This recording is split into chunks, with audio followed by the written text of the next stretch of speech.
Live from the House of LeMay Makeup and Dressing Room. Here comes Amber. Stop what you're doing. Here comes Amber. She's just doing what she can. Here comes Amber. Cue the spotlight. Here comes Amber with 2 drinks in her hand. The matriarch of fashion, secrets to her glasses, you can't look away. Ask her, does she do it? There's really nothing to it. She's got that feminine yay. If you have a party, or if you're feeling naughty, call up the House of LeMay. Here comes your favorite gal. Here comes your queen. Here comes your talk of the town. And we're live tonight. The music starts playing. It's time for cabaret on Amber Live tonight. Ladies and gentlemen, please turn off all cell phones and get ready for your host, Amber LeMay.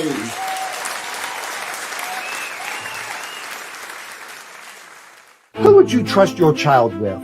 A youth pastor or a drag queen? In Florida, another youth pastor, LaShawn Williams, was reported to the Jacksonville Sheriff's Office after it was discovered that he was in a sexual relationship with a 16-year-old victim, according to a warrant for his arrest. The victim told police that he went to Williams' home several times for Bible study. So I was back at Teetotaler for another story hour. We had protesters, as you well know, before, back in November and since. And unannounced, these guys showed up and were considerably more dangerous. Luckily, the police did show up a little bit after that. As soon as they started to Zeke-Heil with their little hand signals, I wanted to capture that moment to make sure that other people could see. Who would you trust your child with? A youth pastor or a drag queen? There's Ohio youth pastor Matthew Reef. This Licking County, yes, I said Licking County, man was sentenced to 25 years in prison for victimizing at least 52 boys. He was able to gain access to some of his victims through his role with a church youth group.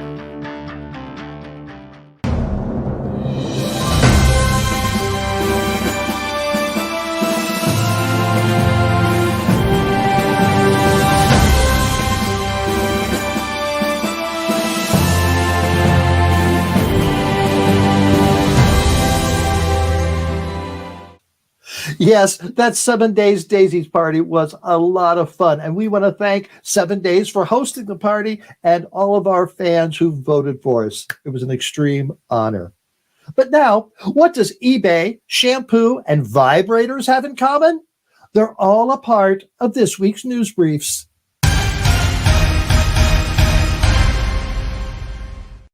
Oh, a grifter's got a grift.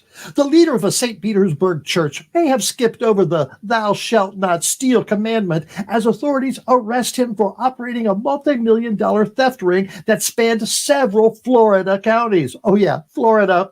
Authorities say Robert Dell, the founder of the Rock Church and runs a halfway house for people recovering from drug addiction, is accused of working with 4 accomplices to shoplift branded products from Home Depot stores and selling them, the stolen items, online through an eBay store called Anointed Liquidators. The accomplices stole the majority of the merchandise and, on average, victimized stores 6 times a day and then delivered the merchandise to Pastor Dell's house to be sold on eBay. Now, we've mentioned the 1 million moms and their tirades on anything fun or funny in the past. Their latest target is Aveeno Kids Shampoo. Well, what would get their knickers in a knot? Let's watch. New Aveeno Kids, created for big kids' sensitive skin and still developing hair. It's easy squeezy. I can do it. Because every can-do moment leads to another. A ballerina astronaut? Awesome! New Aveeno Kids. I can do it. Yep, it's that damn rainbow tutu. According to the moms, this is child indoctrination. They're pushing the gay agenda because all the gays like clean hair, you know, and no child should be introduced to the experience of mental disorders through a commercial. Okay, well, if they didn't like that shampoo commercial, I wonder what they thought of the New York Times article on the 5 best clitoral vibrators. I bet that shook them up.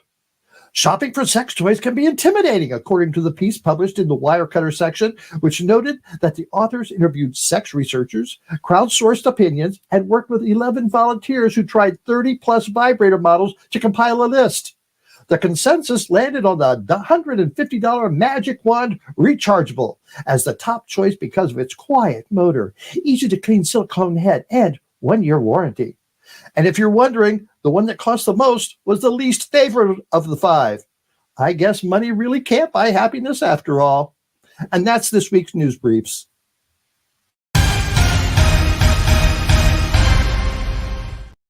Hey, Russell, come on in. Hey, Amber, how are you this week? Oh, all right. I tell you, between the grifters and the million moms and the vibrators, I'm all at Twitter today. You're all at X, you mean? Oh, yes, X. Yes. Well, I just want to say again how much fun Lucy Bell and I had at the 7 Daisies Awards with our friends. And we saw several past guests of Amber Live. And it was a lovely night on Lake Champlain. And it was really, really nice. It's one of the best nights of the summer here in Burlington. So I hope people enjoyed us being there as well. I think they did. I think so too. They like us. So Russell, I know we've got some new viewers tonight. What's the best way to watch the show? Well, the best way to watch Amber Live is on YouTube, and that's youtube.com/Amber Live. It's easy to find. And the reason for that is that YouTube shows Amber in full HD, and you get to chat with all your friends in the chat room on YouTube, and Amber and I sometimes. And TikTok and Instagram are also out there. Don't forget our Facebook page. And we have a great website. But for tonight, use YouTube. That's the place to watch. And then if you can't watch, you can always listen to the interviews that I put out as podcasts anywhere great podcasts are found. So there's Amber everywhere. And everywhere this weekend, you and I will be in Provincetown. Yes. So while the show's airing, we're going to try to watch it and comment, but we might be a little busy or... You never know what happens in Provincetown. Although we will send some pictures and some videos back on TikTok and YouTube Shorts and all the Instagram. So keep your eyes out for those. They're coming. Yeah, we can't wait for another fun week in Provincetown. All right. Well, Russell, what else do you want to talk about? Well, I want to talk about the bustiers. We love our bustiers, and you'll see we got a new donation this week from Patricia Silverberg, and we want to thank Patricia. And if you'd like to become a bustier, use that Venmo at RJD Pro. Or you can go to the website, amberlive.tv, and just look for the support Amber Live button, the donate button, and use your credit card there. And you can give whatever amount you'd like, but every penny helps. We really appreciate it. The bustiers are important to keeping the show going. The software costs money, and so it's a really big help to help us get out there. And we've got some great people tonight that we want to get out there. So your help as a bustier would be greatly appreciated. Yes, it would. So Russell, who are our guests tonight? Oh my goodness, our guests tonight. First up tonight, coming from Key West, where one of our friends, Jessica, lives, we have drag queen Erika Rose, who performs down there, but she's going to be performing some new duties soon if she wins her race. She is running for the Florida House seat, and so that's pretty exciting. A drag queen running for office.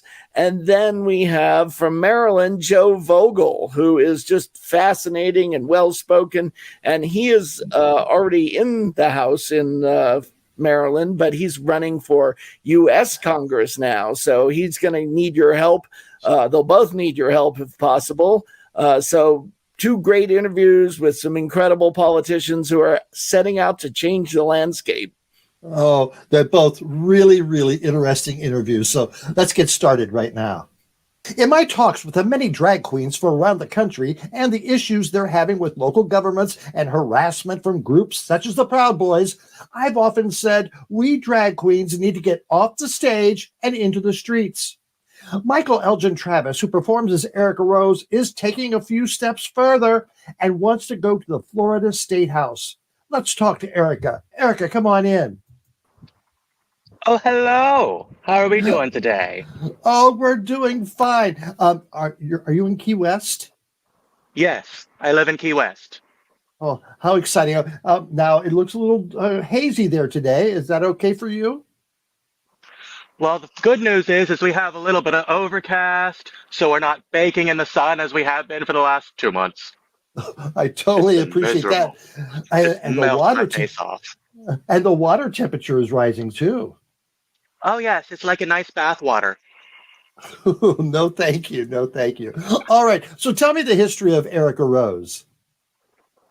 So, Miss Erika Rose, back when we were in college some 15 years ago, we went to our first drag show that they brought the drag queens out to the school. And I was like, oh, I can do that. I was wrong. It took me about a good 10 years of YouTube tutorials and trial and error until I got to the point where I was comfortable being out in public. And then it was a handful of pageants and benefits. And now I've been professionally working at the 801 bar in Key West for about a year. How nice. How nice. What's the atmosphere in Key West right now with politically, and have you had any issues such as other places in the country with laws or Proud Boys showing up at your shows? So we haven't had any bad issues as much as I know my friends in Orlando and Tampa have, with shows being canceled. However, we just have the random handful of idiots that drive by every night and just like to scream obscenities at us. But you can handle that. Oh, of course. That's what we live for. So what has motivated you to get into politics and to run for the Florida State Legislature? Back in April, drag queens from the entire state of Florida went to Tallahassee to protest and yell at our lawmakers because of the whole litany of laws they were passing about children coming to drag shows, trans rights, trans health care, and it falls into parents' rights and education, and it was just an entire mess of things. And on the drive up there, I had a good 10 hours to think about it. I was like, I've always joked about running for president next year because I'll be 35 and the youngest one. But it would make much more of a difference to run at the state level here in Key West, because that's where all of the scary was coming at the time, until what's his name decided he wants to run for president. Yes. How is your support? What kind of support are you getting? Initially, when I had approached like the Democratic Party down here and said I wanted to run for office, they were like, oh, okay. And then when the conversation went from I'm running for office into I'm running for office as Erika Rose as a drag queen, they went, oh, let's do this. So, and now I've got the support from all of my friends and family, people I meet on the street, people who come to the shows. They're like, if there's anything we can do, let me know. Yes. Tell us about your district that you'd be representing. So my district is basically the entire southern tip of Florida and all of the little islands past that. So we've got the Everglades, we got the entire line of the Keys. We have a little bit into the mainland with Homestead and Florida City. It's a good 150 miles of traveling just to get to the ends of the district. That's Most a of lot it of is Republican. Yeah. Most of it is old money. So there is a little bit of challenge between Key West and the mainland that I have to go, I'm still here for you. Who's the present representative? Our current representative sitting in the seat, his name is Jim Mooney. This will be his third time running for that seat, so he's still eligible for re-election, and he would be the one that I'm going against. Are you having a Democratic primary? At the present moment, we don't have anybody else that has said they want to run. However, we have until, I believe it is May, for them to make that decision and file the paperwork to run. At which point primary would be in August. What are your platforms? What would you really like to stress when you make it to Tallahassee? The overall platform that I'm running on is the reconciliation of our tourists. With all of the laws that we recently passed, it has definitely taken a hit on our tourism, especially down here in the Keys, because our reefs are dying. They don't care about that. Our affordable housing is just miserable, partially due to home ownership insurance and them charging more to people just buying out homes and turning them into vacation rentals, causing the housing availability to just not exist, meaning rental can charge more. Yeah. So if we don't have people to work for the tourists that come down here to give them a memorable experience, they're going to have a bad time with limited service, no service. The prices of hotels go up. The prices of everything goes up. And then with the reefs dying, they'll have nothing to do. That is the focus of your legislature this past year on the Don't Say Gay, the drag queen story hours, and all. They were focusing on all that. Meanwhile, as you said, the reefs were dying. The insurance companies are leaving your state. You know, they were focusing on these hateful crime bills and letting everything else go by the wayside. Yes. Meanwhile, with them attacking immigrants and queer people, a lot of people have decided they don't even want to come to Florida because of that. Disney pulled a $1 billion contract that they were going to have here in Florida that was going to bring money to the state and give more jobs. But let's go after Disney. Yes, and you know the schools. I see where your professors and professional people are leaving the state because their kids aren't going to get a good education there because of all the changes. And it's just I know a lot of people who've decided, no, I'm not going to Florida right now. Yes, the teacher unions have been under fire. The education itself, with the Don't Say Gay bill that was expanded this year from all the way from K through 12, with them cutting liberal arts studies in higher education. And now, starting this year, middle schoolers are going to learn the benefits of slavery. Yeah. They learned a lot of teachers who have quit over that. And you know who they're going to get to teach? People who will actually follow that tenet of That's education. the sad part. Yes, it is. All right. So tell me, someone has never been to Key West. Tell us what Key West is about.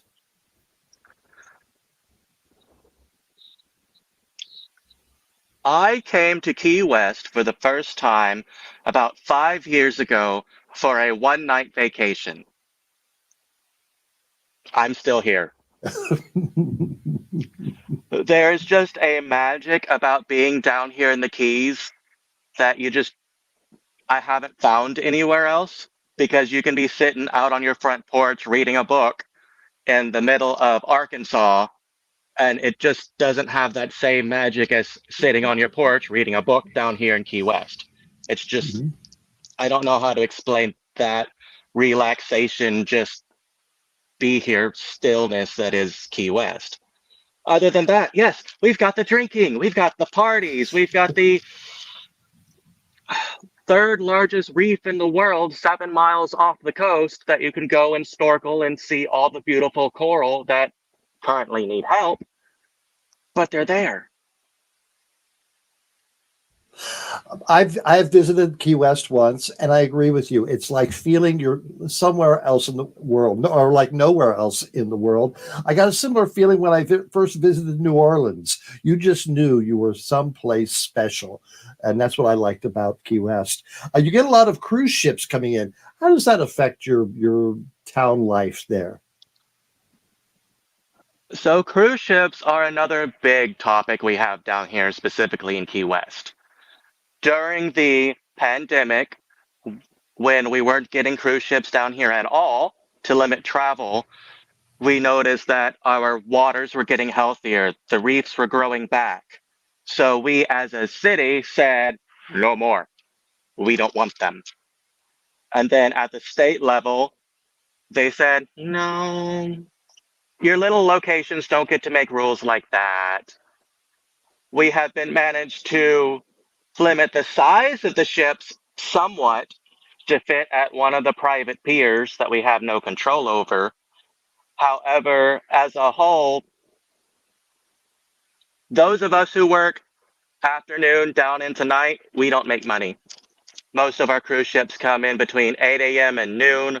They go and they do the early morning attractions and get their little souvenirs and get back on the boat and leave. For some of us locations that had coupons, they came in with their buy something, get a free meal.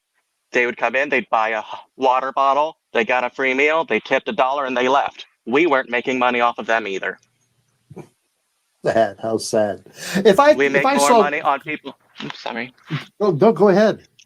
We make more money on the people that'll drive down here, stay in the hotels, come see a show, go out to eat, go snorkeling, take a tour, stay another couple of days and do the nothing life that is Key West, and then go home.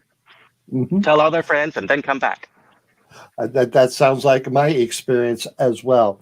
Now, if I was walking by a bar and I saw tonight appearing is Erika Rose, what type of show would I see? Oh, if you're walking by a show and you see tonight appearing Erika Rose, leave the kids at home. Okay. That's important for parents to know. Leave the kids at home. I try to stay somewhat classy.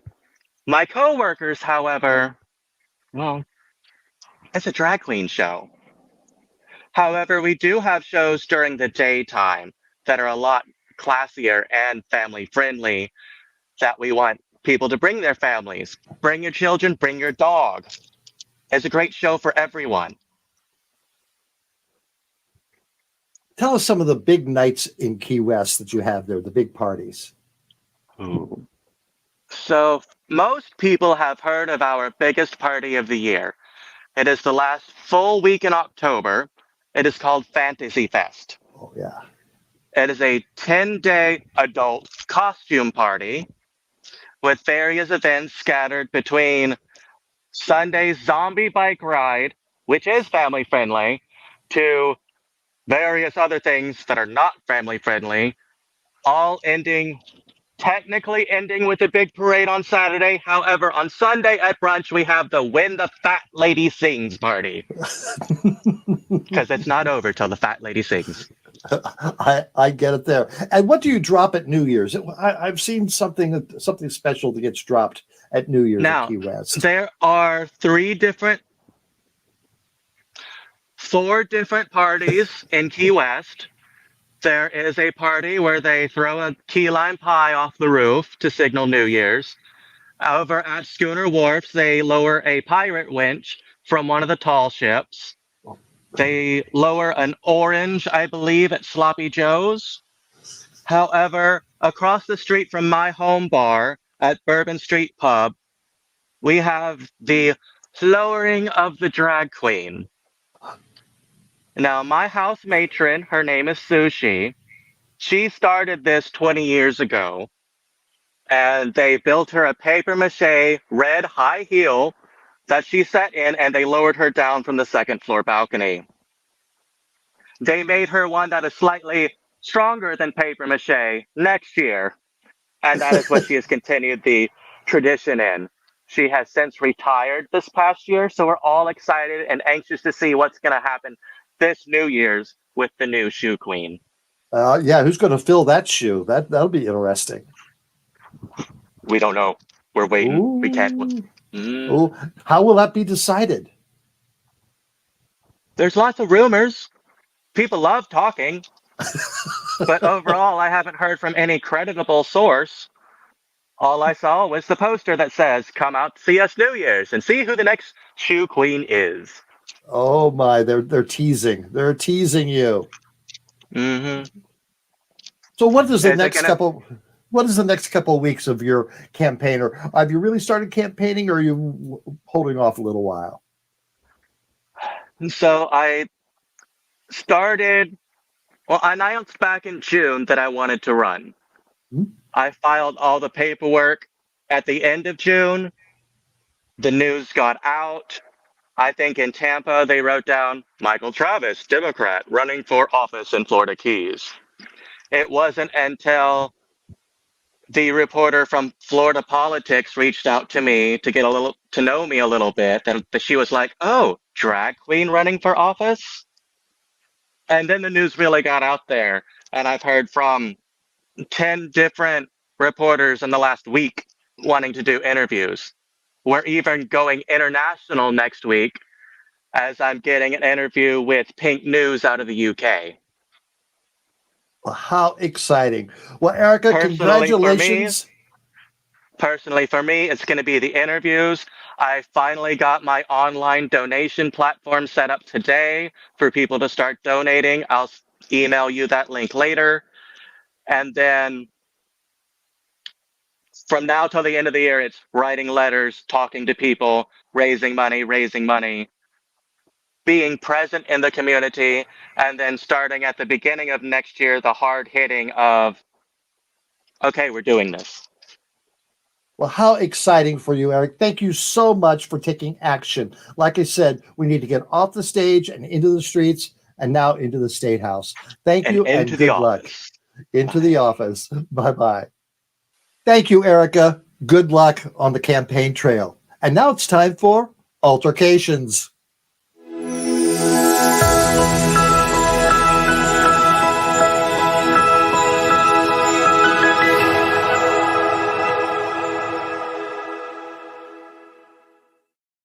Altar-cations is our weekly report in response to those who say it's the drag queens grooming and molesting children. Who is really putting children in danger? Well, let's look at Luke Michael Bees, who was convicted in May for having an inappropriate relationship with a 16-year-old person. The victim was a member of the Hope Kingsburg Church in California, where Bees worked as a youth leader. The secret relationship lasted nearly 8 months. It appears the youth leader was sending her lingerie from Victoria's Secret, a sex toy, and condoms. Oh, and yet, he's married. Still in California, this time in Ventura County, Barry Fike was arrested last month and charged with multiple felony accounts of child abuse, including accusations that he tried to meet up with a 15-year-old girl for sex. Fike, a minister at Fillmore Church of Christ, pleaded not guilty to all charges during his arraignment. Fike allegedly shared explicit photos of himself with the victim, who was actually an undercover cop. Yes.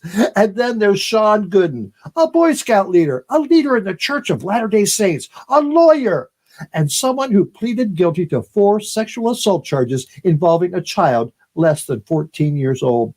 Detectives say Gooden also allegedly assaulted another victim who was between 8 and 12 years old. Police in Virginia say these were not random victims, and they were already in Gooden's life prior to the dates of the alleged assaults. Good thing those kids didn't go to a drag show. And that's this week's Altar-cations.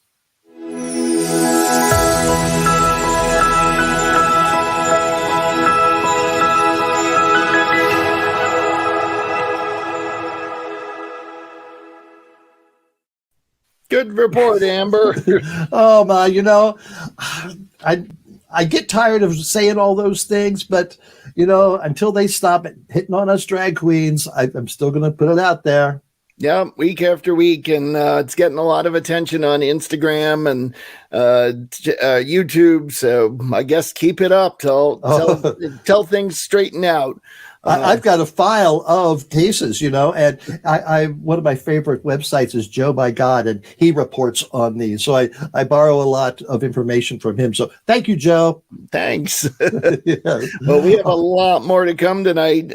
We still have your interview with Joe Vogel, speaking of Joe's, which is just fantastic, and you aren't going to want to miss that. And we have Rocco and Boog and Shoog still, so there's just a ton to come. But you know what keeps all that running, Amber? Any idea? No. I know. It's so hard to remember. The Bustiers. I do want to give one more shout out to the Bustiers. So if you can help us out, use that Venmo at RJD Pro or use amberlive.tv and look for the donate button. We would love to have you as a Bustier. And the other thing that you can do is go to our store on the amberlive.tv website and look at the great new products we have. There are more coming. We're developing all kinds of new stuff. So go to the store, check it out, pick up a great t-shirt to wear around, and help out Amber Live at the same time. That would be great. Let's get into that interview with Joe Vogel. Joe Vogel's running for Congress in Maryland. For some reason, he thinks that there's a lot of old people in Congress, and he wants to lower that age average. I'm for him. Here's his campaign video. That's me, Joe Vogel. And I guess you could say my passion started back here. After all, things that happen here can change your life forever. And for this generation, a lot happens in these years. Laughing, crying, making best friends. Hey, even registering to vote soon, if there's still free and fair elections. Maybe you meet your future spouse, or maybe you just make a mistake and the government forces you to become a parent before you're ready. The same government that tells you what books you can read and what gender you are and who you can love. Or maybe today's the day that this isn't just a drill and that you never go to college or fall in love or live a long life. And what's a long life if we don't do something about climate change? It's a lot. But beyond all of the anger and fear, there's an urgency that it builds. For me, it moved me to get involved and give back. So I organized March for Our Lives events, worked for Hillary Clinton in 2016, then Senator Cory Booker. I went to grad school for public policy and founded an education nonprofit. But I still watched as too many of our elected officials did nothing on the biggest issues of our time. So I ran for state delegate myself and won. Some said a Gen Zer wouldn't have what it takes to get things done in Annapolis, but we got to work and proved people wrong. I sponsored the bill to better track fentanyl overdoses, got schools more mental health resources, and helped lead the way on bills to reduce gun violence, protect reproductive rights, and fight climate change. And now I'm running for Congress because we've made real progress in Maryland. But there's so much more to do to ensure freedom and safety for everyone in our country. We need a new generation of leaders in Washington who understand exactly what's at stake in this moment. Some political insiders say I should wait my turn. I've heard that before. But when I think about these years, I mean, they don't last forever, but the memories, they'll last a lifetime. And we just can't wait to make sure we all have that lifetime to live. What a great message. Joe, come on in. Well, it's so good to see you. Thank you for having me. Well, Joe, thank you so much for talking with us. What a great story you have. So I got some of it why you're running, but give me some other reasons. Well, I think it's time that, like that video said, it's time for a new generation of leaders to take on the once-in-a-generation challenges that we're facing. And it's time for communities like ours that for so long have been waiting for a seat at the table to have that seat at the table. And I'll tell you, here in Maryland, we're going to make history because I'll be the first openly LGBTQ member of Congress from Maryland. And that sure is exciting. That is very, very exciting. Who's the current office holder there? It's Congressman David Trump. How long has he been in office? He's been in office for about 3 terms now, and he's actually running for the United States Senate, which leaves the seat open. But it means we got to keep it, we got to win it, and make sure that we keep it blue so that Democrats can take back Congress next year. Does it look like a heavy primary there for the Republicans? Maybe. I mean, look, it's the challenge is that they're getting more and more extreme by the day. So they don't have a lot of options that aren't pretty far right extreme candidates. How about your party? Will there be a primary? There is, and we're leading the field right now in fundraising, political support. We're building the strongest campaign on the ground. So I feel really good about our ability to keep this to win this nomination. And our focus right now is not just on the nomination, but building the kind of campaign that we need to keep this seat blue and to make history next November. Your campaign video there reminded me of the Wonder Years. The narration there, of times gone by. But it was a beautiful story. Where did the story start many years ago? Yeah, so my family immigrated to the United States when I was 3 years old, and I grew up not far from where I am right now. And it has been a remarkable journey from immigrating to this country, knowing absolutely no one, to now running to represent, almost 800,000 of my neighbors in Congress, and now having the privilege and the remarkable opportunity that I have of representing 140,000 constituents in our legislature, including that same community, the same neighborhood that I immigrated to with my family over 20 years ago. 800,000, that's more than the population of the entire state of Vermont.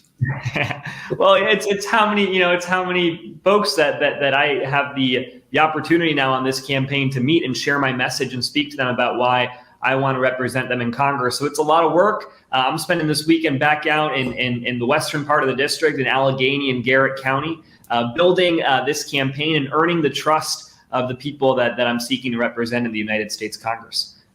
Where did your family immigrate from? From Uruguay. And why did they choose the United States? Why did they leave the country? Well, my dad came here for work, and when we first moved here, it was supposed to be for a short period of time, but my family fell in love with this country and with this community, and we've called it home ever since. What do you see with the immigrant problems? They say there's problems at the border. What can we do? Well, look, I think here at home, what I've been focused on is making sure that we welcome our immigrant populations. And literally the day after I was elected, I got a call from someone in our community saying, "Hey, you got to come check out what's happening here."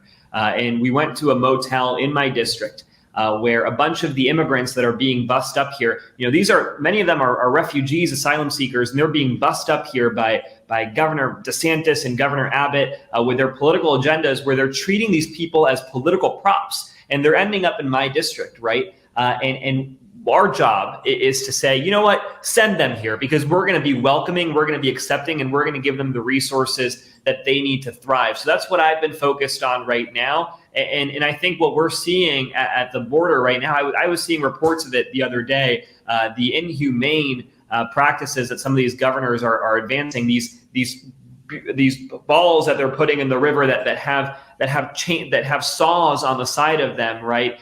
These barbed wires. Look, my great grandparents were refugees. They escaped Eastern Europe right before the Holocaust. They were teenagers that got on ships and sailed to one of the only countries that would let them in at the time, Uruguay. The doors to the United States of America at that point were closed. And I think about that, and I think about the challenges and the courage and the bravery and the pain and the hardship that my great grandparents had to go through. And I don't want anyone to go through that, right? And if people are coming to this country, yes, we should have a safe and controlled border, and we need to have a reformed immigration system, but we also have to treat people with decency and respect. Some of your heroes, political heroes. Well, I've had the privilege of working for one. Senator Cory Booker was someone that I looked up to for a very long time, and I had the opportunity to work with him and really get to know him, and that was really a remarkable honor. And then I think about, in the LGBTQ community, all of the leaders who came before me. I remember learning about Harvey Milk when I was young, and how he was a trailblazer for our community, and it feels it's very different, right? But to have someone like that to look up to, as we're blazing a trail here in Maryland and say, we are standing on the shoulders of giants. And one last thing that I'll say there, something that I feel so privileged to have the opportunity, the opportunity to serve alongside some of my colleagues in the legislature now, who are the ones fighting for marriage equality in Maryland. And fighting to move our community forward for so long, and to be able to sit close to them on the House floor and hear from them their stories of fighting for equality really is a tremendous honor. You said you'd be the first LGBTQ plus congressperson from Maryland. What's the makeup there in your house, the state legislature? So there aren't that many of us, but we work closely together, and I think that there is a need to elect more folks who represent our community. We have never elected a transgender member of the House of Delegates here, and I'm hoping that is a frontier that we soon cross. I am hopeful that the United States Congress will soon hopefully have Congresswoman Sarah McBride. But we got to make some progress here in Maryland as well on that front, and just elect more people who represent our community, because I can tell you, right, I sit on the Ways and Means Committee in the House of Delegates, and I'm on the subcommittee that oversees all the education issues. And when we have a seat at the table, our voices are heard. And when some of my more bigoted colleagues try to bring legislation to demean, degrade, attack our community, I'm the one that gets to speak up and ask them questions and hold them accountable. How exciting. Thank you. Thank you very much. What other issues do you want to bring forward when you get elected to Congress? So my top 3 priorities in this legislative district are built from what A, I've worked on in the legislature, and B, what I'm seeing in these communities every single day when I'm out there. We have a serious challenge across this district, which is a surge of rise of deaths of despair, right? And that is, it's the mental health crisis that we're seeing, the rise in the number of suicides, and then a really devastating surge in the number of opioid overdose deaths. Those are 2 issues that I've worked on. One, on the mental health front, I was able to deliver millions and millions of dollars to recruit and retain more mental health professionals in our public schools to address the mental health crisis that we're seeing right now amongst young people. Look, I asked my team for reports on the numbers and on how many cases of suicides and of overdoses that we're seeing amongst young people, and it is truly devastating. And then on the opioid overdose front, I work really closely with our opioid overdose command team here at the state level. And I was the sponsor of the only bill that passed the legislature last session on the fentanyl overdose epidemic, which is claiming over 2,000 lives in our state every single year. So we passed really advanced legislation to take on that crisis and make sure that we can have a more data-driven response to the opioid overdose epidemic, specifically the fentanyl overdose epidemic. And so those are 2 issues that I hope to lead on because they're issues that are very, very important to the congressional district that I'm running in. And lastly, we have to get at the root of what I consider to be one of the root factors contributing to this problem, which is a crisis of loneliness, a crisis of belonging, but also a lack of economic prosperity and job opportunities. Right, these are communities that have struggled for a very long time because they were mining communities and the mines closed, and then they were manufacturing communities and the manufacturing plants closed. And we have to figure out what are those jobs of the future. How can we create economic prosperity, economic opportunity for everyone all across this district? And for me, what that looks like is supporting our small businesses, helping those grow and helping create more jobs locally in these communities, but also creating the job training programs that we need to create those pipelines to fill the areas where we actually have workforce shortages. So we have a lot of work to do on that front to create an economy that works for everyone in this district. Now, fentanyl is an issue everywhere. Can you be more specific about that bill that you passed? Yes. So it was inspired by a bill that we saw in California, and it was brought to the reason that I introduced this bill. We had a conversation at the very beginning of the legislative session last year with a family who had lost their son and their partner to an opioid overdose, to a fentanyl overdose. And when they were tested in the hospital, the test came back negative for drugs in his system. And that's because hospitals aren't testing for fentanyl.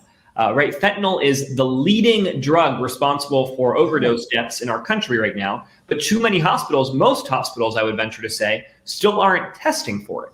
Right? We are historically the cause of overdose deaths has been one of the federal 5 drugs. Right? These are the federal 5 are the drugs that are being tested for right now in our hospitals.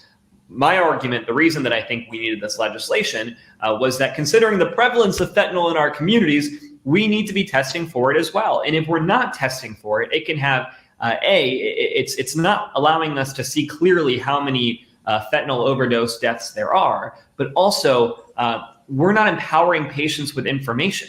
So what we saw in California, the reason that this bill passed in California was because a young man, 19 years old, Tyler Shamash, went to the hospital, was in a rehabilitation program at the time, went to the hospital with every symptom of a drug overdose. And when he was tested, the test came back negative for drugs in his system. So we went back to the rehabilitation center and continued using the drugs that he had been using that were laced with fentanyl. And he passed away the next day. Right. So this legislation that we passed does 2 things. One, it requires that if a hospital is going to conduct a drug screening on a patient, if you're going to test for those federal 5 drugs like marijuana and cocaine, then you also have to test for synthetic opioids like fentanyl. So that's number 1. And number 2, we created an anonymous reporting system through the State Health Exchange where we take that data anonymously on how many fentanyl overdose deaths we're seeing, and we report that anonymously through the State Health Exchange so that the Opioid Operational Command Center that's deploying these resources and making the investments in the community to address the surge in fentanyl overdoses can make data-driven decisions. I know the western part of your district there, the Garrett County, Allegheny County. It's pretty rural. How, as an openly gay man, do you approach the voters there? Well, I think that at the end of the day, when I go out there, folks aren't asking me about my sexuality, right? They're asking me about the issues that matter to them. And we're having conversations just like the one that we're having right now about mental health, about the opioid overdose epidemic, about the need to create more jobs, to keep the schools open, all of these issues that matter deeply to the people of this district. And I'm the one that has a record to show that I've actually delivered on these issues. And I have the ideas and the vision to move our community forward. So that's what folks are focused on. And look, in the legislature, I've worked together closely. Democrats and Republicans, the bills that I mentioned, they either had Republican co-sponsors or passed the House of Delegates and the Senate with unanimous support.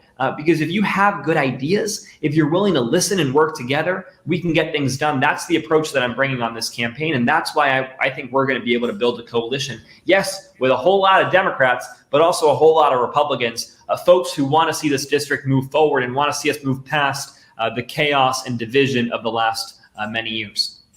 You say you represent Generation Z. How would you define Generation Z? Look, we're the younger generation, and we are making up more and more a larger base of voters in this country. And we are a generation that for so long has been sick and tired of the political status quo.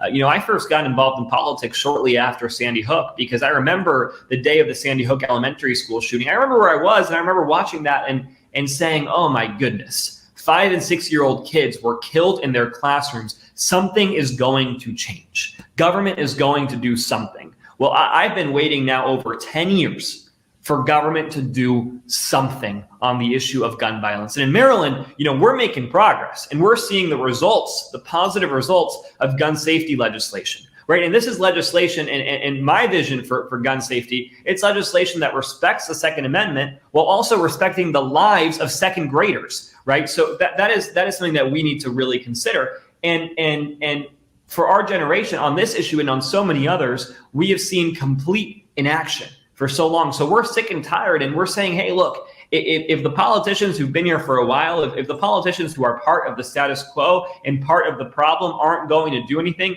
then we're going to step up, run for office, win, and make the change that we've been waiting for ourselves. What is going to be your biggest obstacle to getting to Washington? Well, look, it is a tough campaign, and what we're focused on right now is building the infrastructure and gathering the resources to be able to win this thing. Look, the last I would be the first member of Congress in this district since 1992 who isn't a millionaire, right? The last 7 cycles, I believe, the last 7 election cycles in this state in this district have been won by a self-funding candidate, right? People who are able to drop millions and millions of dollars to fund their own campaigns. I'm not like that, right? I drive a used car from 2010. The only furniture in my apartment besides my bed is a $200 couch from Target, and I'm sitting on $40,000 of student loan debt, right? I'm not about to fund my own campaign, so we're really relying on grassroots donors from across the country to step up and fund this grassroots campaign. Well, Joe, thank you so much for joining us tonight. Good luck on the campaign trail, and say hello to my friends there in Garrett County. Thank you so much. Thank you so much. Great to be with you.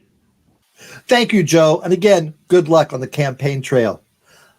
I wonder what Rocco has for us this week. Let's all find out together. Hey, everybody. It's Rocco, and I am deep, deep, deep in thought. You ever have one of those days where you just sit around thinking and you're like, what the hell is going on around here? Why am I here? What am I doing? What's going on? Well, I don't know. Right now I'm sitting here thinking, what about death? You know, death is a weird thing. I mean, think about it. Sometimes people live, sometimes they die. And by sometimes, I mean everyone who's alive is going to die. That's a really weird thing. It's the only thing we all have in common is that this life is going to end. And when it does, I don't know what's going to happen. I got my ideas, but I don't have any proof. So that's one thing I'm thinking about. The other thing I'm thinking about is sausage and pepper sandwiches. Because sometimes sausage and pepper sandwiches are the answer to every question in the world. What am I going to eat? Sausage and peppers. What is the equivalent of, some aerospace designing systems? And you're like, I don't know, but if I had a sausage and pepper sandwich, I could figure this shit out. That's the way I look at stuff. If you got a sandwich, everything is good. And if you got a sausage and pepper sandwich, everything is great. So this is the stuff I think about. What about you? What do you think about? Huh? Let me know. I'd like to know. All right, I'm out of here. My brain is shutting down. I'm just going to stare at the wall. Bye. Love that, Rocco. Thanks, Rocco. And I want to thank Erika Rose and Joe Vogel for joining us tonight. People like that give us hope, don't they? Yes, they do. And I hope you have a great week. Russell and I are going to have a great week in P-Town. We know that. And until next week, let's see what Boog and Shoog has to offer. My mom caught me trying on her high heels. Oh my, was she mad? No, she was thrilled. She wants me to start practicing so I can win drag race in only 10 years.